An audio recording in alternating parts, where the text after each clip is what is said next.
Yeah, manner of speaking, yes. I think the attention of the world is on India. The new government has created a lot of excitement around the globe. I travel across and find many people now willing to come and invest in India. Let me ask you this question on sentiment. Sentiment is looking up. How many more months before it begins converting into action on the ground? Investment still hasn't broken ground. Finance hasn't sunk in. Well, I mean, we just heard the BlackRock guy saying there's so much money waiting to come in. So I think the readiness is there now, and that's the starting point. Blueprints are probably being made, and you'll start seeing a lot of investment coming through soon. Has corporate India made its peace with the fact that they may not be the big bang reforms, but they will be small incremental changes that will unclog the system? Is that a realistic expectation to have?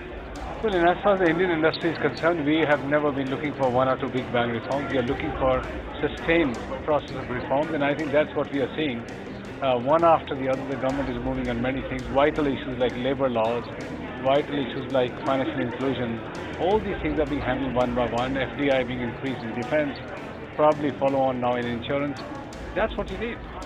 In the absence of the structural reforms, where do you expect growth to be in this year and over the next 5 years? Can we expect a double-digit growth? No, first of all, I don't agree that there's an absence of structural reforms. I mean, you tell me what is pending.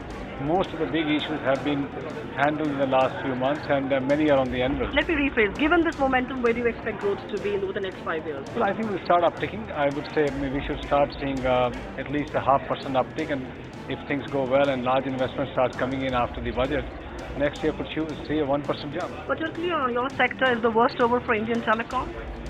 Well, I think area of concerns for telecom sector remain twofold. One is spectrum, or rather lack of it, and the other is the fragmentation of spectrum. There are far too many players for such small amounts of spectrum. So first of all, the shortage, and second, the fragmentation. And I think the spectrum trading, M&A guidelines, provision or supply of more spectrum are absolutely vital for a digital India and a vision for making India a broadband nation. Despite the TRAI's push, the government doesn't seem to be interested or is not in a position to auction 3G spectrum. How much of it will really hurt the telecom industry? Well, I think the regulator has made some outstanding recommendations. The government seems to be seized of it. There are discussions going on. There are practical difficulties on getting spectrum vacated from some of the places like the defense and other public sector users. But I personally believe the government is fully alive to the needs of the industry, and more importantly of the nation, so we remain hopeful. The senseless competition has gone away from the telecom industry. Tariffs are just beginning to rise. When do you think pricing power will come back to telecom operators? One thought it's going to come in the last 2 quarters. It really hasn't, has it? Well, I think there's still a lot of competition. When you have 9 or 10 operators, that is not a reduction of competition.